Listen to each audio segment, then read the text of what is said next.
ငါသားတွေဘယ်သူကအောက်ချတာတော့ငါသားတွေကိုဘယ်သူကအောက်ချတာတော့ဟဲ့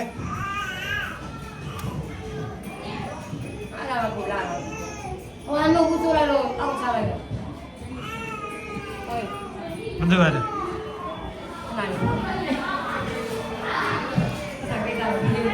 တုံးတယ်ဆိုတာ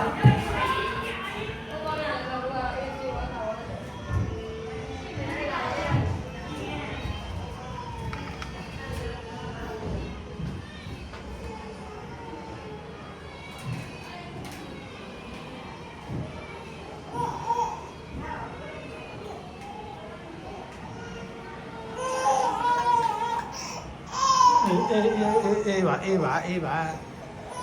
အေး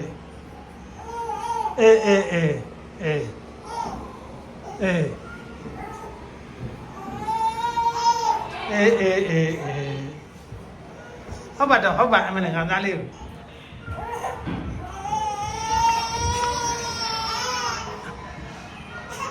နို့စားနေပြီဟဲ့